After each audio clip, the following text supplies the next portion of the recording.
الحمد لله وكفى والصلاة والسلام على من لا نبي بعده من جديد مع معضلة الغاية والوسيلة.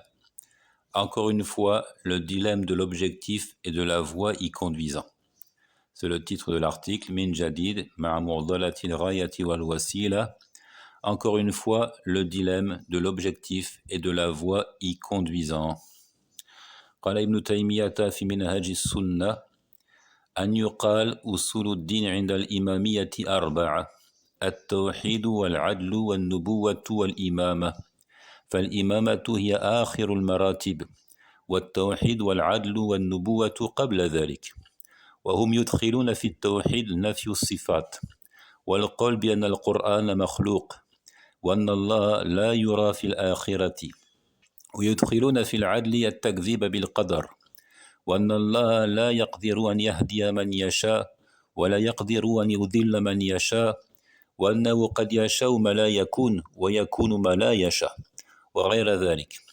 فلا يقولون إنه خالق كل شيء، ولا إنه على كل شيء قدير، ولا إنه ما شاء كان وما لم يشاء لم يكن، لكن التوحيد والعدل والنبوة مقدم على الإمامة. فكيف تكون الإمامة أشرف وأهم؟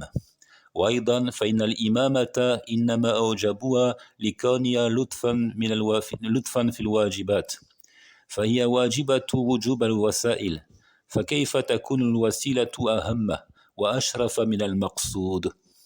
Dans son ouvrage Minhaj al-Sunnah, l'imam Ibn Taymiyyah dit, à la page 99 du volume 1, on dira que les fondements de la religion pour les imamites sont au nombre de 4.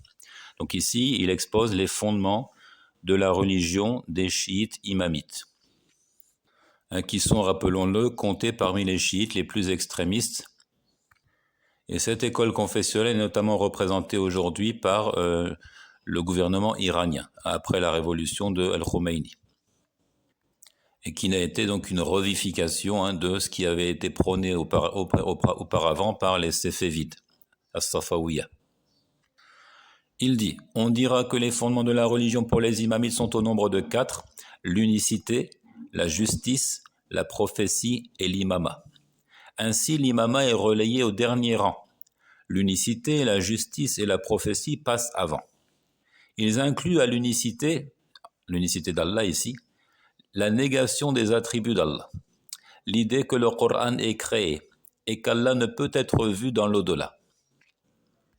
Donc, telle est leur conception du tawhid. Ils incluent à la notion de tawhid, de respect de l'unicité d'Allah, la négation de ses attributs, l'idée que le Coran est en fait une créature et aussi qu'Allah ne peut être vu dans l'au-delà. Donc, ils incluent en fait à leur conception de l'unicité les idées prônées par les Jahmiyyah notamment, et les Mu'tazilites et encore les Khawarij. Ils rangent dans le registre de la justice le démenti de la prédestination. Selon eux, la pleine équité passerait par l'absence de prédestination. Le fait qu'Allah ne soit pas en mesure de guider qui il veut, ni même d'égarer qui il veut, et l'idée qu'il peut vouloir ce qui n'adviendra pourtant pas, ou que survienne ce qu'il ne veut pas. Ainsi que d'autres, entre parenthèses, d'autres idées de ce genre, d'autres hérésies. Il n'affirme pas qu'il est le créateur de toutes choses, ni qu'il est omnipotent, ni que ce qu'il désire est, tandis que ce qu'il ne veut pas n'existe pas. Cependant, ici on peut le mettre en caractère gras, cependant l'unicité d'Allah, la justice et la prophétie se présentent avant l'imama. Alors comment l'imama peut-il être plus noble et plus important? Parce que c'est ce qui ressort de leur discours. Il n'y a pas plus important que la foi en l'imama. Ils n'ont imposé l'imama que pour alléger les obligations, et par conséquent, il est obligatoire en tant que moyen. Mais comment le moyen peut-il être plus crucial et plus noble que l'objectif? Vous voyez qu'il y a ici une confusion, une contradiction dans le discours de ces chiites, qui ont fini par faire du moyen quelque chose de plus noble, plus crucial, de plus fondamental que les objectifs. أقول هنا الشيخ ينتقد على الإمامية قولهم بأن الإمامة أصل الأصول. يورد عليهم بأن الإمامة في قولهم إنما وجدت للحفاظ على الواجبات يعني تحكيم الشرع على يد رجل عادل وفاضل ليأخذ بيد الناس للخير فكيف تكون والحال هذه أفضل من التوحيد والقدر والواجبات نفسها فهي وسيلة والوسيلة لا تكون أعلى من الغاية. Je dis, c'est-à-dire l'auteur de l'article, Abu Ja'far Abdullah al-Khurayfi dit, je dis ici le cher Ibn Taymiyyah critique les imamites chiites qui ont fait de l'imama le fondement de tous les fondements, le summum de la religion. Alors que selon leur dire, selon leurs propres écrits, l'imama n'existe que pour préserver et garantir les devoirs religieux. C'est-à-dire, la loi révélée est appliquée par un homme équitable et méritant afin de conduire les populations vers ce qui est bon, vers ce qui est bien. Puisqu'il en est ainsi, comment l'imama peut-il être meilleur que l'unicité d'Allah, que la destinée et les obligations elles-mêmes, alors qu'il n'est qu'un moyen, et le moyen ne peut surpasser la finalité. هذا التساؤل الذي طرحه الشيخ على الإمامية يرد اليوم على الكثير من الناس فعلى سبيل المثال جماعة وجدت إسلاما بلا مسلمين هذا لأنهم وجدوا شيئا من التنظيم أو العدل فيقال لهم أليس المقصود من التنظيم أو حتى العدل تحقيق التوحيد فهو أعظم العدل لأن الشرك هو الظلم والعظيم لأن الشرك هو الظلم العظيم أليس المقصود من الدنيا كلها أن تكون سلما لمعرفة الله عز وجل وجواره سبحانه وتعالى في الآخرة فمن ضيع الغاية ما تنفعه الوسيلة. Cette interrogation du cher Ibn Taymiyyah au sujet des chiites imamites peut être soulevée aujourd'hui chez beaucoup de gens. On peut poser la même question à une foule de gens aujourd'hui. Par exemple, le groupuscule adepte du « j'ai trouvé l'islam sans des musulmans ». Ça, c'est une parole qui est répétée par certains qui visitent les pays occidentaux et qui disent « j'y ai trouvé l'islam sans musulmans ». Et en contrepartie, ils ajoutent, tandis que dans les pays musulmans, donc, il y a des musulmans sans islam. Donc, par exemple, le groupuscule adepte de « j'ai trouvé l'islam sans musulmans » qui parle ainsi de l'Occident parce qu'ils y ont trouvé une forme d'organisation et de justice, nous leur disons l'objectif de cette organisation, ou même de l'équité, n'est-il pas de réaliser le tawhid, l'unicité d'Allah? N'est-ce pas là l'objectif ultime? À quoi sert une bonne organisation? Une forme d'équité qui ne conduirait pas à esseler le Seigneur Tabaraka wa Ta'ala. Respecter le caractère unique et inégalable d'Allah en confirmant ses attributs et en lui consacrant le culte constitue la plus grande justice, alors que de lui désigner un associé constitue la plus grande injustice. L'idolâtrie, la désignation d'associés et d'émules à Allah est vraiment une injustice énorme. La finalité de ce bas monde dans son intégralité n'est-elle pas d'en faire un moyen de nous propulser vers la connaissance d'Allah, un escalier que l'on gravit vers la connaissance d'Allah, un moyen de nous propulser en sa compagnie dans l'au-delà? À quoi servira les voies et moyens à une personne ayant perdu de vue les objectifs? À quoi serviront les voies et moyens à une personne ayant perdu de vue les objectifs?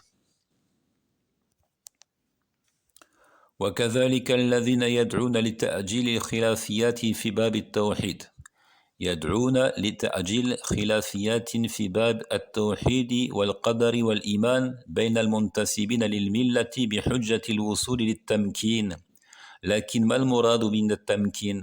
أليس من مقاصده العظام تصحيح عقائد الناس؟ أليس مما ينص عليه عامة الفقهاء في باب العقوبات والتعزيرات منع البدع وزجر أهلها أم فقط العقوبات للمعاصي الشهوانية أم نحارب المعاصي بالحدود ونترك البدع فكيف تكون الوسيلة أعظم من الغاية بحيث نتنازل عن الغاية لأجل هذه الوسيلة كيف يعني؟ Pareillement, pour ceux qui appellent à remettre à plus tard le règlement des différends dans les domaines de l'unicité, de la prédestination et de la foi entre les gens affiliés à la communauté de l'islam, sous prétexte de parvenir à un établissement ferme sur terre. Pareillement, c'est-à-dire à ces gens aussi on peut poser les questions qui ont été posées par Ibn Taymiyyah aux chiites imamites, sur ce dilemme entre les voies et moyens et les objectifs. Pareillement pour ceux qui appellent à remettre à plus tard le règlement des différends dans les domaines cruciaux, fondamentaux, de l'unicité d'Allah, de la prédestination et de la foi entre tous ceux qui sont affiliés à l'islam, sous prétexte de parvenir à at-tamkin, à l'établissement ferme sur cette terre, ou encore au rétablissement du califat. Cependant, que cherche-t-on à travers cet établissement, ce renforcement de la communauté et cette autonomie ? Quel est le dessein, quel est l'objectif de tout cela ? Ne relève-t-il point des desseins majeurs d'authentifier les croyances des musulmans, de purifier leur doctrine ? D'ailleurs, dans le chapitre des punitions et des reproches, l'ensemble des jurisconsultes n'ont-ils pas cité l'interdiction des innovations et la réprimande de ses adeptes ? Ou bien s'agit-il seulement de punir les péchés charnels ? Sommes-nous donc à l'époque où il n'est plus question de fustiger les innovations religieuses, et notamment les innovations doctrinales, l'époque où on se contente de combattre les désobéissances par l'application des peines ? Comment le moyen peut-il être plus considérable que la finalité, de sorte qu'on renonce à la finalité pour ce moyen ? Donc même en admettant qu'on parvienne à établir un État islamique fort qui appliquerait la charia et notamment qui exécuterait donc les peines telles que l'amputation de la main pour le voleur, pour donner cet exemple simplement. Mais est-ce tout ce que la charia attend de nous ? Les jurisconsultes ont abordé dans leurs ouvrages la réprimande des innovations, les innovations qui sont considérées comme plus graves que les simples péchés, entendez par là les péchés charnels tels que la fornication et autres. Comment le moyen peut-il être plus considérable que la finalité, de sorte qu'on renonce à la finalité pour ce moyen ? L'objectif majeur, c'est d'authentifier les croyances des gens, de les ramener à l'islam dans toute sa pureté. C'est ça l'objectif majeur. Et si un État islamique existe, si une organisation existe, alors c'est dans ce but.